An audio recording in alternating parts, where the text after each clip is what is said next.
आप पाठक, दर्शक, श्रोता ही अमर उजाला की शक्ति हैं और आपके इसी स्नेह से 75 वर्षों का ये शानदार सफर तय हुआ है और आगे भी सतत जारी है। यदि अमर उजाला के पाठकों की बात करें तो कुछ खास पाठकों का जिक्र भी आज किया जाना चाहिए, जैसे भारत रत्न पूर्व प्रधानमंत्री श्रद्धेय अटल बिहारी वाजपेयी जी, जिनकी ये दिलचस्प और अनदेखी तस्वीर आपके सामने मैं रख रहा हूँ। वो भी अमर उजाला के नियमित पाठक रहे और काफ़ी पसंद करते थे अमर उजाला की खबरों को। इस तरीके की कई तस्वीरें आपको और मिलेंगी, जैसी अटल बिहारी वाजपेयी जी की आप तस्वीरें देख रहे हैं। उदाहरण के लिए राम मनोहर लोहिया जी की इस तस्वीर को लीजिए, वो भी अमर उजाला के पाठक के तौर पर देखे जा सकते हैं। भारतीय राजनीति में लोहिया जी एक बड़ा नाम रहे और इन 75 सालों के इतिहास में भारतीय राजनीति के इन सारे दौर को देखने का मौका भी अमर उजाला को मिला और अमर उजाला के पाठकों को ये राजनीति उन तक पहुंचाने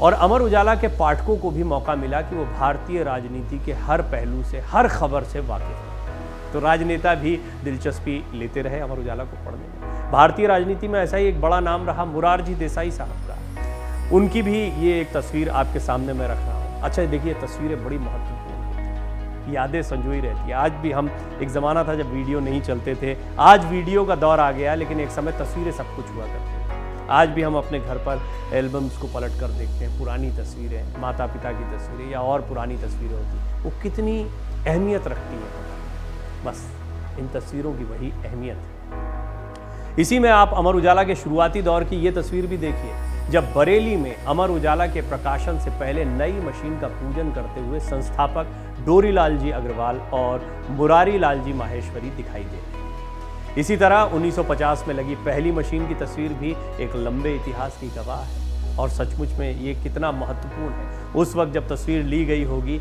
एक नया आगाज दिख रहा है। आज गौरवमयी, गौरवशाली इतिहास देखने को। सिर्फ तस्वीरें ही नहीं, बल्कि पाठकों के जहन में भी कई यादें ताज़ा हैं और यहाँ तक कि विज्ञापनों के दौर में भी आए बदलाव से इतिहास को समझना दिलचस्प है। आइए इस यात्रा को समझते हैं। देश के 179 जिलों, 6 राज्यों और 2 केंद्र शासित प्रदेशों से प्रकाशित होने वाला अमर उजाला अपने 22 संस्करणों के जरिए करोड़ों पाठकों का चहेता बना हुआ है। लेकिन यहां तक की यात्रा सुगम नहीं रही। 18 अप्रैल 1948 को जब अखबार का पहला अंक प्रकाशित हुआ, तो ये वो दौर था जब देश में ब्रिटिश शासन के दौरान स्थापित अंग्रेजी दैनिक अखबारों का वर्चस्व था। ऐसे में अमर उजाला का प्रकाशन इस सोच के साथ शुरू हुआ कि आज़ादी के बाद नागरिकों में सामाजिक जागरूकता लाने के साथ साथ जिम्मेदारी की भावना भी भरी जाए, ताकि एक नए भारत का निर्माण संभव हो सके।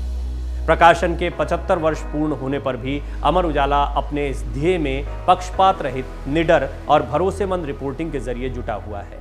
हमारे उच्च मानक वाली संपादकीय सामग्री पर पाठकों का भरोसा अटूट है। एक छोटे से भवन से शुरू हुआ सफर इस भरोसे के दम पर अखबार के 6 करोड़ पाठकों के अतिरिक्त अमरउजाला.com और अमर उजाला ऐप पर 5 करोड़ से ज्यादा वैश्विक पाठकों, 45 lakh YouTube subscribers, 10 lakh Instagram और 21 लाख ट्विटर फॉलोअर्स तक भी पहुंचा है। एक छोटे से भवन में ऑफिस था। आगरा के कलाकुंज स्पीड कलर लैब के विजय गोयल के मुताबिक उनके पिता सत्यनारायण गोयल ने अपनी डायरी में लिखा, अमर उजाला का ऑफिस तब पथवारी बेलनगंज स्थित एक छोटे से भवन में था। तब न ऑफसेट मशीन थी, न टेलीप्रिंटर, न कंप्यूटर। अमर उजाला टाइप से कंपोज होकर छोटी सी मशीन पर छपता था, जिसमें मशीन मैन कागज निकालता था और पेपरमैन कागज लगाता था।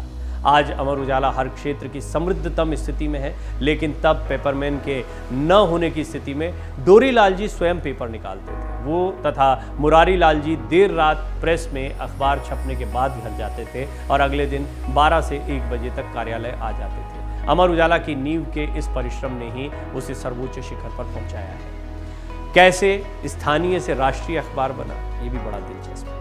विज्ञापनों की कहानी। अमर उजाला के स्थानीय से राष्ट्रीय होने की कहानी अखबार में छपे विज्ञापनों से समझी जा सकती है।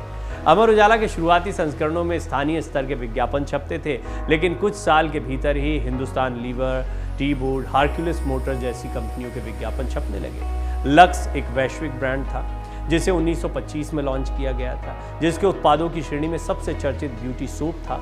उच्च और मध्यम वर्गीय आबादी को लक्षित करते हुए लक्स ने खुद को खूबसूरत चेहरों के पीछे के रहस्य के रूप में ब्रांडेड किया।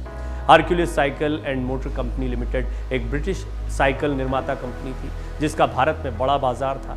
50 के दशक में इसके विज्ञापन अमर उजाला में छपने लगे। हरक्यूलिस अपने विज्ञापनों में संदेश देती कि 10 में से 8 साइकिल विक्रेताओं का कहना है कि हरक्यूलिस आपके पैसे का सर्वाधिक मूल्य अदा करती है। इसी तरह life boy British Unilever company के साबुन का एक मशहूर ब्रांड था। भारत में ये हिंदुस्तान यूनिलीवर लिमिटेड नाम से व्यापार करती थी। अमर उजाला की बढ़ती लोकप्रियता को देखते हुए ये कंपनी विज्ञापन दाता बन गई। Company life boy, Dalda, Vim, Rexona और सनलाइट साबुन जैसे कई घरेलू उत्पाद बनाती थी। गोल्डन टोबैको यानी जीटीसी भी अमर उजाला को विज्ञापन देने लगी। फेवरे लेउगा स्विस घड़ी बनाने वाली 18वीं सदी की सबसे पुरानी कंपनी और भारत का टी बोर्ड भी विज्ञापन देने में पीछे नहीं रहा। एनासिन और एस्प्रो जैसी दवा कंपनियां भी अपने विज्ञापन भेजती थी। अमर उजाला ने 2 साल पूरे होने पर इन हाउस विज्ञापन छापा। अनेक प्रहारों, कठिनाइयों, संघर्षों का मुकाबला करते हुए आपका अमर उजाला 3रे वर्ष में प्रवेश कर रहा है। आशीर्वाद दीजिए। होली के विशेष अंक में हास्य कविता एडवर्टीजमेंट छपी जिसकी कुछ पंक्तियां हैं। एडिटर साहब, उजालाए अमर आपकी खिदमत में वो हर साल दे, एडवर्टीजमेंट मेरा छाप दें आप अपने नामवर अखबार में। खैर, बहुत दिलचस्प सफ़र रहा है और साथ ही साथ संघर्ष की एक बड़ी दास्तान रही है, लेकिन पाठकों का प्यार लगातार अमर उजाला को मिला और सतत ये प्यार, ये स्नेह और आपके प्रेरणादायी सजेशंस, सुझाव लगातार जारी है। हम चाहते हैं कि इसी तरह आप अपना ये प्यार बनाए रखें। मन से उजाला कर चले, मन से उजाला कर चले, एक अमर उजाला कर चले, उजाला कर चले।